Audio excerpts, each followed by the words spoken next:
Rachel Whitman had spent most of her life in the quiet plains of Clay Ridge, Nebraska, a modest town with fewer than 1,500 people where everyone knew each other by name, and the grocery store still offered to bag your items with a smile. At 41, Rachel was known for her calm presence and the way she remembered people's birthdays, even if they hadn't seen her in years. She had worked as a nurse at the local clinic for nearly 2 decades, offering comfort not only through her medical skill, but through the warmth in her voice and the gentleness of her hands. Folks trusted her. They called her Miss Rachel the way people in small towns often speak of someone with quiet authority. She lived with her husband Mark, a contractor who specialized in small residential builds. They raised 2 children together in a cozy 1-story home with a white porch swing and a maple tree that flamed red every fall. Rachel kept her garden neat, baked cinnamon bread for church potlucks and sent handwritten cards at Christmas. To most, her life seemed peaceful, maybe even ideal. But under the surface, Rachel had been carrying a private burden, a silent struggle that no one could see. It wasn't something you'd notice in a holiday photo or hear in a hallway greeting at church. Rachel had learned early on to smile through the ache. And while her faith remained strong in words, there were parts of her heart that had grown tired from pretending. Clay Ridge was a lovely town, but like many small towns across America, it had few places for a woman to confess she was quietly falling apart. And so she held it in until the day her body gave out and her soul left this earth. To those around her, Rachel Whitman's life appeared full and well-ordered, like one of those hand-stitched quilts she admired, the kind you pass down for generations. But even the most beautiful quilt can unravel where the thread is worn thin. Rachel's smile had long concealed something deeper. From the time she was 12 years old, she struggled with an invisible enemy, the belief that she wasn't enough. It started in junior high, the moment when girls began noticing who wore makeup and who didn't, who had curves and who didn't, and who got invited to sleepovers and who didn't. Rachel had always been a thoughtful, soft-spoken child, the kind who loved reading under oak trees and talking to her cat like he understood everything. But suddenly none of that seemed to matter.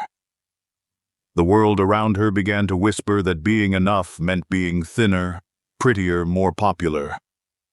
And Rachel listened. By the age of 13, she had fallen into a pattern of secret behavior, eating in private and then making it disappear. It was called bulimia, though at the time she didn't even know the word for it.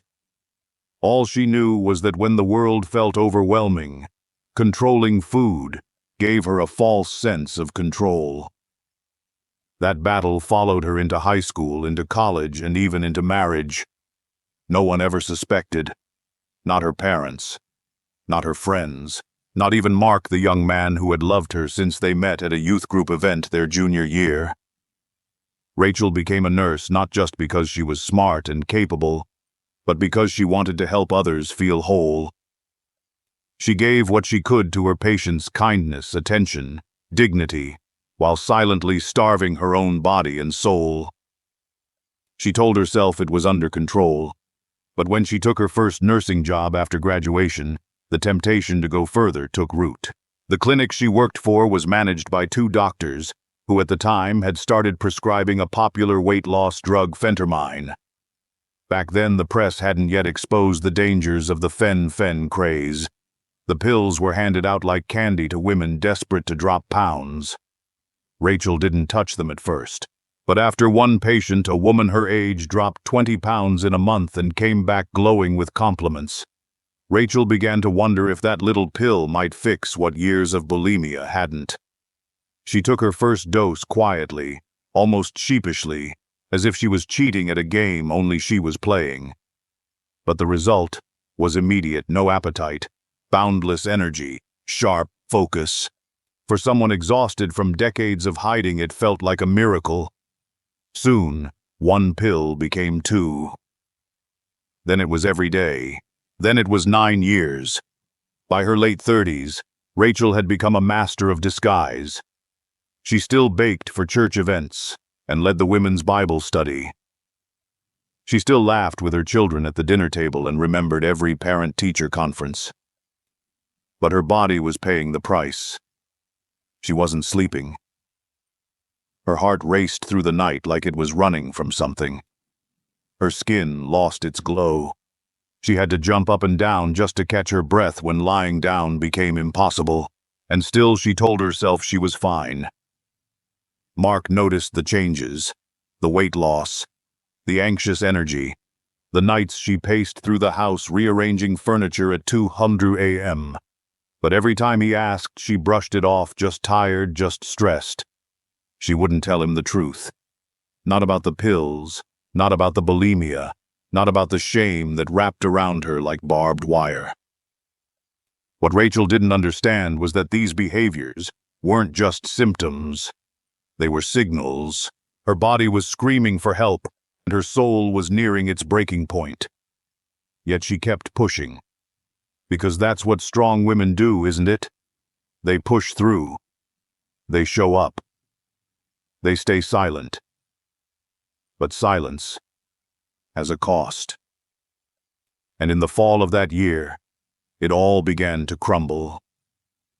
Her breathing grew more labored. Her chest tightened with every step. She became lightheaded and detached, like she was floating outside of herself. One night, after yet another sleepless stretch, Mark sat her down and said, "Rachel, something has to give. The kids need you. I need you."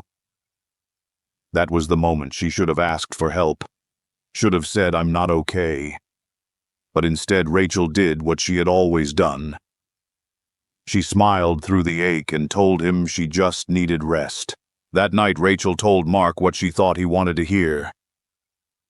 "I probably just need sleep," she said, forcing a weary smile.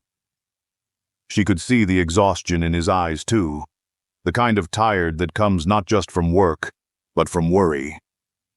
He had been carrying their family, watching his wife drift farther into something he couldn't name. Still, he believed her. Because that's what love does. It hopes. Mark offered her a simple solution. A room at the Holiday Inn just down the road, not even a mile from their house. "You can get some peace there," he said gently. "No kids crawling in bed with you. No late-night distractions. Just rest. Please call me when you check in." Rachel nodded, grabbed her purse, and drove off into the cooling Nebraska evening, her breath shallow, her heart pounding harder than usual. When she arrived at the hotel, she walked up to the front desk and tried to steady herself. The young woman behind the counter offered an apologetic smile. "I'm so sorry, ma'am. We're completely booked. There's a teachers' conference in town. No rooms left." The words felt like a distant echo. Rachel's vision blurred. Her knees weakened. She nodded, half hearing the clerk suggest another place a couple miles away, and turned to leave. By the time she reached her car, her chest was tight. Her arms tingled, and a wave of dizziness hit so hard she had to lean against the steering wheel to keep from falling over. Panic rose in her throat.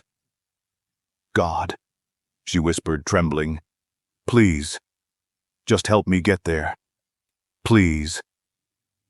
She pulled into the second hotel's parking lot, barely remembering the drive. The lights from the lobby glowed like a beacon, and she stumbled inside barefoot, her shoes forgotten in the car. She managed to get checked in, walked down the hallway like a ghost, and collapsed into the room. Her plan was simple. Take a warm bath, slow her heart rate quiet, her mind, and maybe, just maybe, sleep.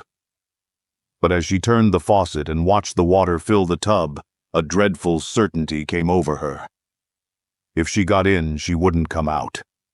She didn't know how. She knew it wasn't logic. It was instinct. Something ancient and urgent inside her sounded the alarm. Run. She didn't stop to think. She fled. Out the door into the parking lot, no keys, no ID, no phone, no shoes. just a desperate woman in a nightgown sprinting through the dark as if death was chasing her.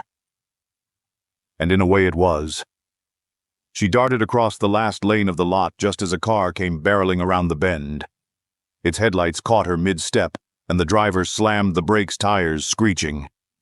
The vehicle stopped inches from her. A man jumped out, his face filled with shock. "Are you okay?" he asked, his voice thick with a Spanish accent. Rachel couldn't answer. Her chest heaved. She fell to her knees, sobbing. The man helped her into the passenger seat.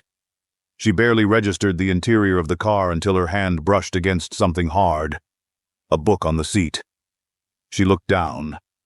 A Bible. That moment changed everything. She felt peace wash over her. Not the kind that comes from logic, but the deep knowing that this stranger had been placed there by God himself. Rachel nodded silently. She didn't understand what was happening, but she no longer felt alone. The man introduced himself as Carlos and said in broken English, "I know where to go." He drove less than a mile up the road and pulled into the gravel parking lot of a small church. Standing outside under a single dim light was a tall man in a sweatshirt and jeans, Pastor Raymond. Without hesitation, the two men lifted Rachel from the car and carried her inside. Her legs had gone numb, her lips trembled, her thoughts scattered like autumn leaves in the wind.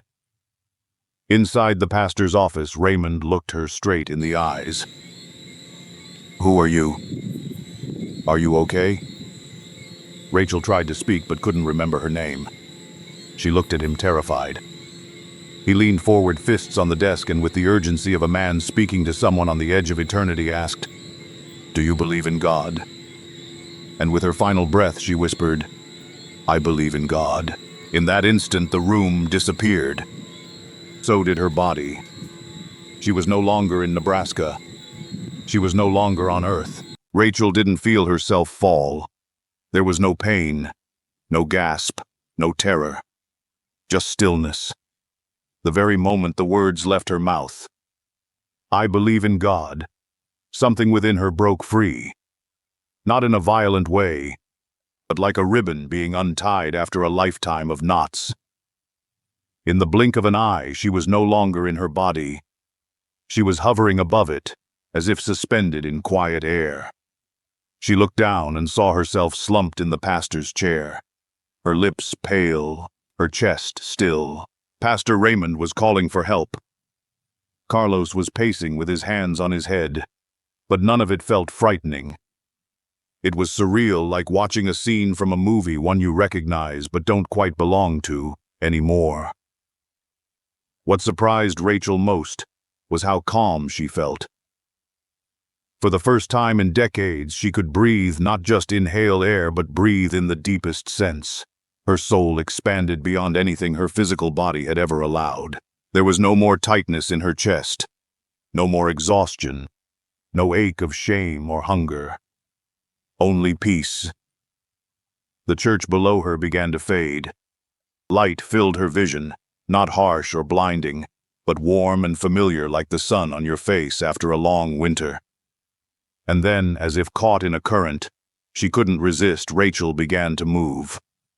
Not walking, not flying, being carried. It was upward and inward all at once, through what looked like a tunnel made of light, but also of music, memory, and something more powerful than either love. Beside her, to her right, she sensed a presence. She didn't need to see it to know it was an angel. It wasn't like the ones from storybooks with wings and flowing robes. No, this presence was real, strong, comforting, and familiar. She didn't hear it speak, but somehow she knew everything it was saying. The love emanating from it made her want to weep and laugh and sing all at once. But not a single tear fell. There was no need. Here in this space, love wasn't given in drops. It poured like a river with no end. The journey through the tunnel felt both instant and infinite. Time didn't behave the same way here. Rachel could sense moments and eternity folding together like the pages of a well-worn Bible. As she moved, the light grew brighter but never hurt her eyes. It pulled her toward a destination she didn't know, but deeply recognized. And then the angel's presence faded gently like a melody coming to rest. In its place came something even more magnificent, the presence of God. Rachel didn't see a figure, but she felt it all around her, through her, inside of her. It was as if every cell of her soul lit up with recognition. She was home. Not the red-roofed house in Clayridge, not the clinic, not even Earth. This was home. There were no human words to describe what it felt like to be in the presence of God. But if she had to try, Rachel would later say it felt like standing in the middle of the stars, yet knowing you were known more intimately than anyone had ever known you. She didn't feel judged. She felt understood, loved. Not because she had earned it, but because she had always belonged. In that divine presence, her questions didn't even need to be asked. They were answered the moment they formed in her mind. The years of striving, hiding, trying to prove her worth, they melted away. All that remained was the truth. She was enough, and she always had been, surrounded by the presence of God.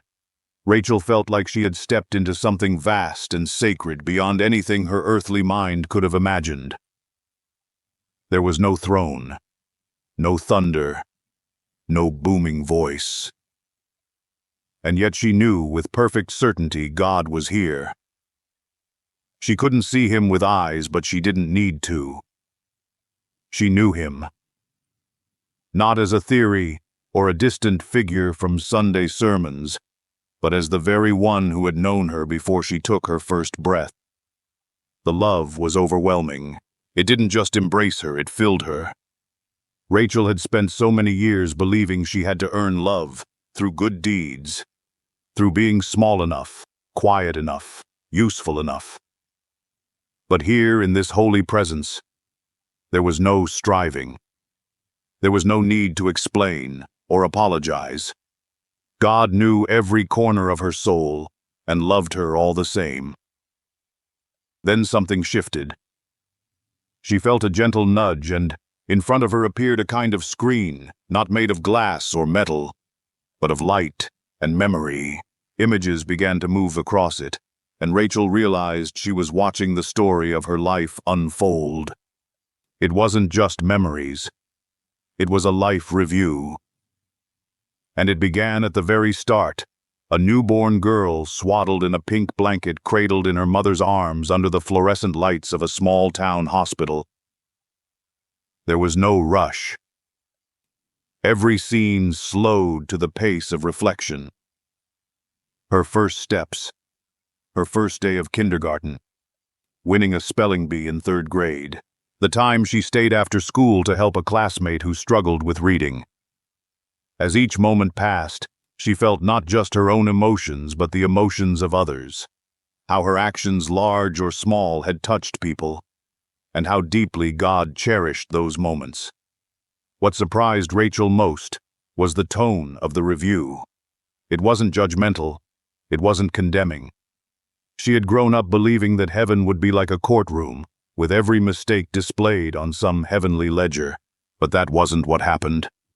Instead, every time she tensed, waiting for shame, God met her with love. In fact, God communicated directly with her, but not through words. It was like telepathy, only deeper. Whenever she had a thought, God responded instantly, filling her spirit with reassurance, wisdom, and at times, gentle correction. When she silently asked, "Why am I not being judged?" she felt God's answer ripple through her. Because judgment is not who I am. Love is. Tears welled up in her soul. How many years had she wasted beating herself up? How many times had she looked in the mirror and seen not enough? How many days had she poured out compassion on others while starving herself of the same? Now, standing in the presence of pure, holy love, she understood the truth. She had judged herself far more harshly than God ever would. Then something curious happened. In front of her appeared a massive object like a pair of eyeglasses the size of a small car. God said without words, "Put them on." Rachel didn't understand how, but she reached out. As the glasses neared her face, they shrank to fit her perfectly. The moment she wore them, her perspective changed completely. She was no longer viewing her life from her own eyes, but from God's. And what she saw made her weep inside. Small moments she had long forgotten, singing to an elderly patient at work, sitting with a lonely teenager after church, bringing soup to a grieving widow. These were the moments that sparkled with divine light. These were what mattered. Not her weight, not her accomplishments, not the clean house or the perfect resume, but love. Always love. God showed her that the most powerful acts in life are often quiet and unseen.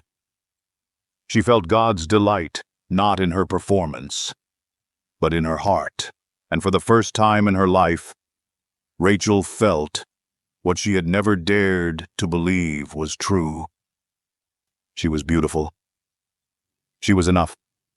And she was deeply, eternally loved. Just when Rachel thought the revelations were complete, her spirit was gently lifted again, as if carried by an unseen current. Her gaze was drawn upward beyond the stars, beyond the swirling colors of galaxies she'd never known existed. Her heart, which had just been filled with peace and love, now sensed something changing. There was stillness in the atmosphere, but it was not the peace she had felt before. It was the quiet, right before a storm. God's presence was still with her, but the tone had shifted. She was being shown something important, something not about her, but about all of us. Suddenly in front of her the earth appeared, enormous, beautiful, blue and green. She could feel its pulse, the heartbeat of humanity. But as she focused, something wasn't right. A thick, unnatural haze covered parts of the globe. Then flames began to rise, not symbolic flames, but literal fire. Cities glowed orange with destruction. Forests burned. Oceans shimmered with strange heat. The earth looked as though it were being consumed. Rachel's spirit trembled. What is this, she thought? What's happening to the world? And without needing to ask aloud, God answered, "This is what happens when my love is rejected." But it wasn't a voice of anger. It was sorrow, deep fatherly sorrow. Not wrath, but heartbreak. Rachel's eyes scanned the globe, searching, desperate to understand. In the midst of the flames, she began to see something incredible: souls. They looked like flickering lights rising up from the chaos. One by one, they lifted, glowing brighter as they ascended, hundreds of them. Then thousands.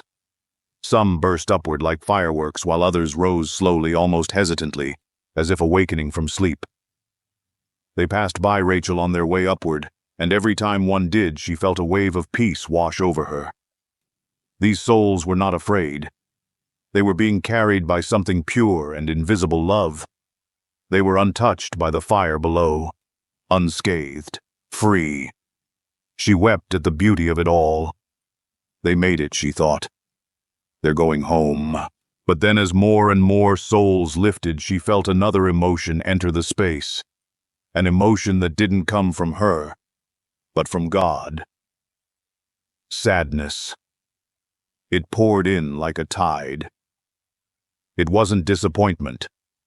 It was grief, profound, aching grief. God's sorrow filled the atmosphere like a heavy rain. Rachel turned her gaze again to the earth. Now, amidst the rising souls, she saw others still trapped below. Flickers that didn't lift. Dim lights, some barely glowing, some trying to rise but weighed down. Others didn't move at all. These were the ones left behind. Rachel wanted to look away. The pain in God's presence was almost unbearable. It felt like a father losing 1,000 children at once. Not to an accident, but to their own choice. And she understood. These souls weren't condemned by force. They simply chose not to connect to the love that had been offered to them all along. They had denied the very energy that would have lifted them. and now they remained ensnared in the very flames they could have escaped. She turned to God, pleading silently, "Can't you save them? You're God. Your love. Your everything." And God answered not with scorn, but with truth. "When I gave the gift of life, I also gave the gift of free will. Love cannot be forced. Each soul must choose." The words settled in her spirit with finality. And as they did, Rachel realized something even more painful. She had been one of those souls once, not in body, but in heart. For years she had judged herself, distanced herself from divine love, tried to earn what had already been freely given. She had rejected love not consciously but quietly, through shame, through pride, through fear. And now she understood why love was the very fuel that lifted the souls upward. It wasn't belief alone. It was the connection, the bond of love, freely chosen. That connection was everything. As the final soul passed her, Rachel's spirit instinctively moved forward, wanting to follow, to enter the realm beyond. She could almost taste the light, the joy, the final rest. But she stopped. Not because she wanted to, because God did. A gentle barrier, like a soft hand, rested on her spirit. "You cannot stay." Rachel turned, startled, grieved. And then God spoke once more. "Before you return, there are 2 more gifts I will give you." Rachel's spirit trembled at the thought of leaving. Every fiber of her being longed to follow the last of those rising souls into the brilliance of heaven. She could feel it just beyond her reach, a peace too complete for words, a home her soul had never stopped missing. But the gentle presence of God remained firm, like a father taking the hand of a beloved child. "You cannot stay," he had said. Rachel didn't argue out loud, but the ache in her spirit was enough. She had finally found rest. She had finally remembered who she was. How could she go back now? Back to the broken body, back to the pain, back to the world that had never understood her. And before the protest in her heart could fully form, God spoke again, without anger, without force, only kindness. "Rachel, before you return, I want to give you 2 more gifts." She paused. The atmosphere around her shifted again, this time like the quiet hush that falls in a church right before something sacred happens. God continued, "To the gifts I already gave you, patience and beauty, I now add knowledge and wisdom. Use them well." Rachel didn't fully understand at first, but as soon as those words settled into her, she felt the change. Not physical, but spiritual. Her soul seemed to stretch wide, as if new dimensions of understanding had opened within her. It wasn't the kind of knowledge you get from books or lectures. It was divine insight, a deeper knowing of people, of time, of purpose. Wisdom flowed alongside it, anchoring the knowledge with grace, with timing, with discernment. She felt whole in a way she never had before. Then came the instruction, not a command, but a commissioning. "When you return, be still, listen deeply, and when you speak, let your words carry patience, beauty, knowledge, and wisdom. Speak when I prompt you. Let what you say awaken hearts." Rachel was quiet. Tears welled up in the center of her being, not tears of sadness, but reverence. She understood now that she had never been forgotten, that every hurt, every cry, every late-night prayer had echoed in the ears of her Creator, and now he was trusting her with a purpose far greater than she had ever imagined. Still, part of her hesitated. How could she return to a world that would not believe her? How would she explain all this? Would they call her crazy? God knew the questions in her heart. "Some will not understand," he said. "But truth does not need to be defended, only lived. Your life will testify." Rachel nodded. In that sacred space between heaven and earth, time held its breath. And then, like a wind from behind, she felt herself being drawn backward. Not abruptly, but with the gentleness of a parent, tucking a child back into bed. The light around her dimmed. The presence of God faded, though never truly gone. The atmosphere shifted. The heaviness of the physical world returned.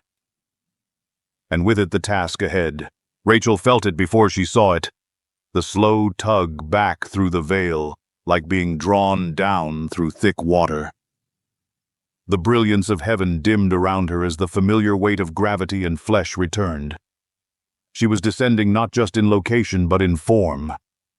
The expansion of her spirit began to fold gently inward like a great pair of wings being tucked beneath a coat. The peace of God was still with her, but it became quieter now, more distant, as if wrapped in gauze. She knew where she was headed. Back to the world of pain and questions. Back to the hospital. Back to the body she had once tried so hard to escape. She hovered above the scene, fluorescent lights, machines, humming voices echoing in clipped urgency. Her body lay motionless on the emergency room table, pale and still. A nurse adjusted the IV line. Mark stood nearby, wide-eyed, tears tracking silently down his cheeks. A doctor stood at her head, calling her name. She felt sorrow looking at that body. It had carried so much pain. So many years of hiding, starving, striving. She wanted to stay floating just a little longer to explain to them what she had seen, to tell them she was okay. But she didn't have time.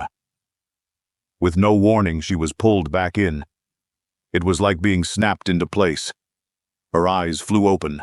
Air burned through her lungs. Her limbs jerked. Every nerve felt like it was waking from a storm. She saw Mark first. He gasped, stumbled forward and gripped her hand as if to anchor her. Rachel tried to speak, to tell him everything, but no sound came. Her voice was gone. Her throat felt dry and foreign. The nurses surrounded her, murmuring calming words. "Don't try to talk. You're back now. You're safe." But Rachel knew something far deeper than safety had just occurred. She hadn't just come back from the edge. She'd come back with a mission. Rachel lay in that hospital bed, alive, but aching. Her body was fragile, her throat raw, and her voice only a whisper. But inside her a fire burned. She had just seen eternity. She had stood in the presence of God. She had received a mission, and she was desperate to tell someone, anyone, what had just happened. So when the doctor came in the next morning, clipboard in hand and eyes filled with polite concern, Rachel tried. Her voice cracked, her words trembling and broken, but she said them anyway. I died. I saw heaven. I met God." She watched as the doctor's expression shifted slowly, subtly. His smile remained, but the light behind his eyes dimmed like a curtain being drawn. He nodded slowly, then excused himself. Within an hour, a second doctor came in, followed by a social worker. Then a quiet conversation with Mark. Papers were signed. Words like bipolar, psychotic episode, and hallucination were whispered just outside her door. Rachel didn't fight. She didn't even have the strength. By that evening, she was loaded into an ambulance and transferred to a psychiatric facility in Minnesota. The staff there were kind enough, but clinical, detached. Her room was small and sterile. No clocks, no windows that opened. She was monitored day and night. The only way out, she quickly realized, was to say what they needed to hear. So she stopped talking about heaven. She stopped mentioning God. And each time she denied what she had seen, a medication was removed. A restriction lifted. She learned the language of compliance. The experience never happened. She was just exhausted, maybe stressed, probably delusional. It broke her heart, but it bought her freedom. When she was finally discharged weeks later, Mark was waiting. He hugged her tighter than ever before. "You're back," he whispered.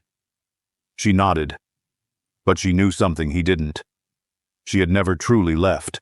Back in Clay Ridge, life resumed its quiet rhythm. The leaves began to turn, the scent of wood smoke returned to the air, and neighbors waved from porches as if nothing had changed. But Rachel had, deeply. She no longer needed to convince anyone of what she had seen. The truth was no longer something to prove, it was something to live. She didn't speak much about her experience at first. She'd learned the world wasn't always ready to hear about heaven. But what she could do, what God had asked of her, was to listen. To see people not with her eyes, but with the lenses God had given her. So Rachel became a hospice nurse. She sat beside the dying, held their hands through the long hours, and whispered peace when they could no longer speak. She didn't recite her testimony unless asked. But often in those final moments when someone would ask, "Is there anything on the other side?" she would smile, and her eyes would say it all. Rachel Whitman had died. And in doing so, she had finally come alive.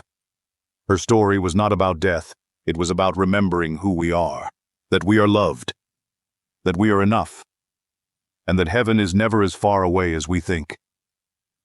Rachel never returned to the woman she used to be. She no longer chased perfection or feared being not enough. Heaven had changed her. She didn't preach. She simply loved with patience, with wisdom, and with quiet grace. Those who met her never forgot her. Because in Rachel's eyes they saw something eternal, and in her presence they felt a glimpse of home, call for support. If this story touched your heart, we invite you to support our channel. By liking, subscribing, and sharing, you're helping us bring more real-life, near-death experiences and messages of hope to people who need them most. Every view, every comment, and every share helps us reach someone who might be searching for peace, purpose, or the reminder that they are deeply loved. Join our community of faith, reflection, and truth. Click subscribe, turn on the notification bell, and help us keep the light shining. Thank you for walking this journey with us. You're never alone.